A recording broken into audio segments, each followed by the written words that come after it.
Hey, what's up guys? This is Ricky Bonfire back with another amazing tutorial, okay? And when I say amazing, I mean really amazing because, yeah, why should I lie to you, right? So today we talk about super soft Nike pillow inflation with Cinema 4D 2023.2, and I hope you will have some fun with these techniques, alright? So you can see you can create all kinds of different, I call them pillows or cushions, but it's up to you. Maybe these are just abstract inflated sculptures to you. And let's not focus on this one because maybe this is a bit too organic. All right, so let's jump to the next one. You can see you can give it a lot of wrinkles, different materials, put some nice shaders on it, adjust the light until these ones, they look really gorgeous. So this will all be on my Patreon. If you want to learn more about the art direction, the materials, the make it beautiful part, then you will find this on my Patreon. But of course here on YouTube you will also learn a lot of cool stuff here. So we will go through the cloth setup and do a little bit of art direction and just have some fun, alright? As I mentioned, more of the good stuff you will find on my Patreon 3D Bonfire in the Nights tier. And you can see some people already trust me here, and you will get over 100 exclusive tutorials and all of the good stuff, alright? But of course, if you don't want to support me on Patreon, just be sure that you ring the bell on my YouTube channel, like it, write a comment, do the good stuff. I especially like the comments because I feel important and it helps the algorithm and it's just good feeling, alright? So yeah, write me a comment if you like, okay? This is me on Instagram. If you want to follow my latest artworks and just get in contact, then don't hesitate to write me a message over there. And here on my gumroad page, Markus,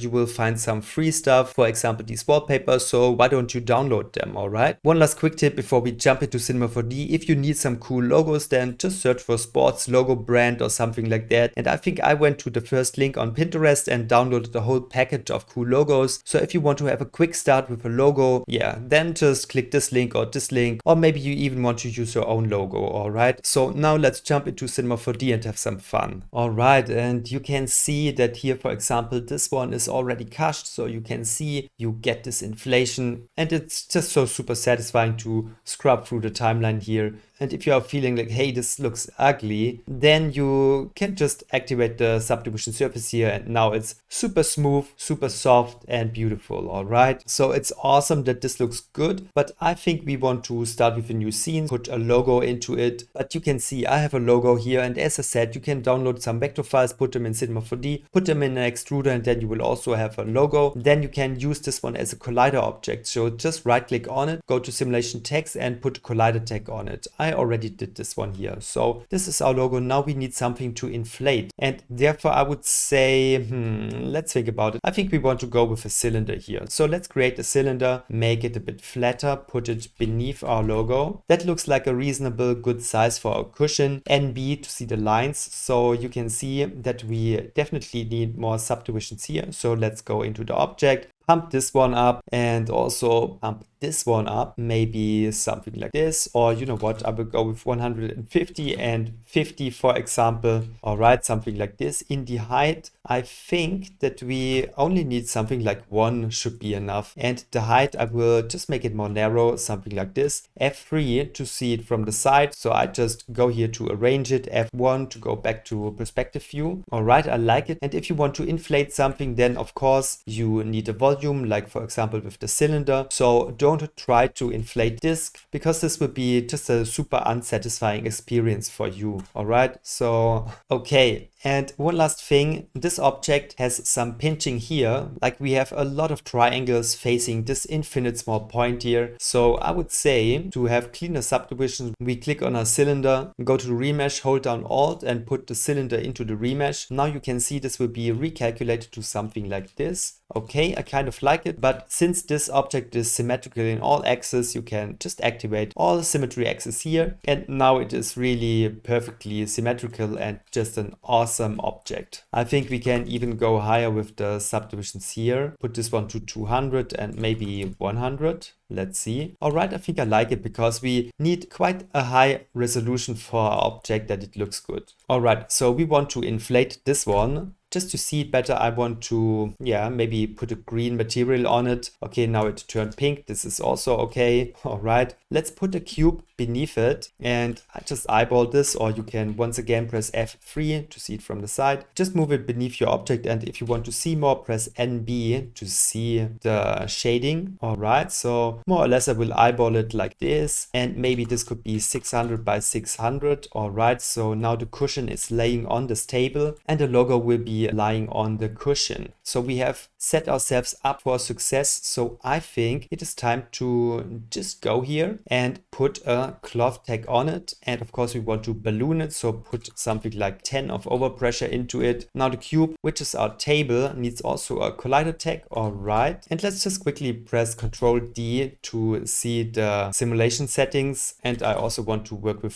30 frames per second. By the way, the gravity doesn't have to be so strong, so I will just put this one to -100, and hopefully now we will already have an effect here. Okay, so you can see our cushion will be inflated, and already this looks so satisfying. I can really do this all day long, just so satisfying. But I think we need to have more pressure in it, so why don't we push this one to 30? Let's see this one more time. All right, now this is really heavy inflated. Okay, already you get some beautiful shapes here when you look at it from above. So maybe I just go to my top camera, zoom out a little bit, and you can see you get already these beautiful wrinkles. If you put the remesh by holding Alt into a subdivision surface, now you get already such a nice cushion. But I think we want to push this a bit further. And by the way, the inflation is just too strong, so put this one to 15. And now I think it is time to get a little bit creative here. So we want to, for example, use a helix spline. All right, let's just put this one into our scene, and I will press F2 to see this one from above, and A to see the shading here. And I think this is an interesting shape that we can use to stitch along. So I would say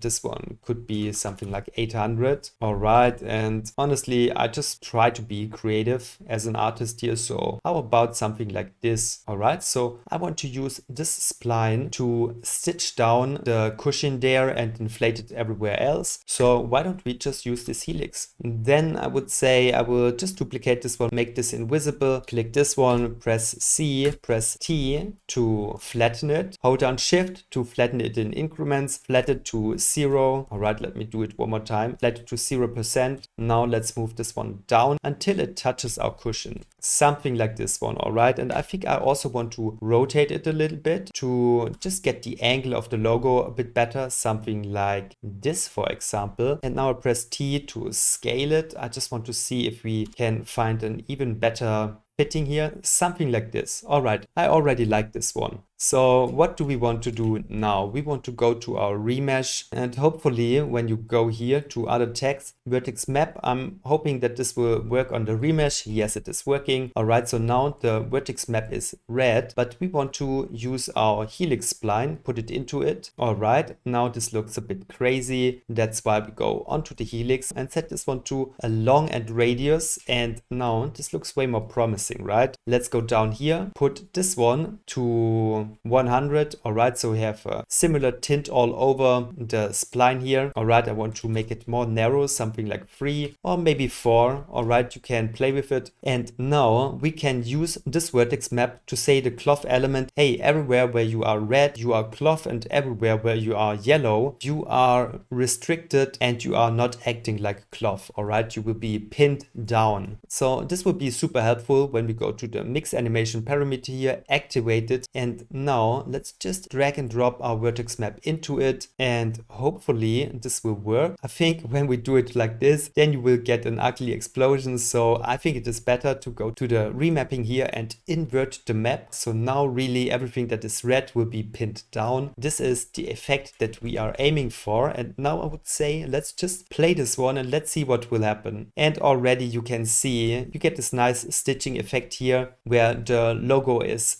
pinned down and you get this crazy shape here. It's a good start. So maybe the overpressure is a bit too much, and I think I also don't need so much bendiness. So how about 1 and 1 in stretchiness? Let me see this one more time. All right, now this is a bit more controlled and it's not going crazy like before. I think now we are not pumping enough air into it, so let's put this one again to a higher value, something like 18. And now you can see that that we get this cool shape here. We can make it even cooler if we want to play with the target length. So let's just go to the surface. Let's start with a target length at 100. And now I want to simulate it and pause it, for example, here, and put this one to, for example, 125. All right. And let's just see what will happen now. Now you get extra wrinkles because the length of the cloth in itself will get longer. So and therefore you will get more wrinkles and stuff. And who doesn't like wrinkles, right? We all love wrinkles. So now this is looking even better. I want to put the overpressure even to 25. And let's see this one more time. All right.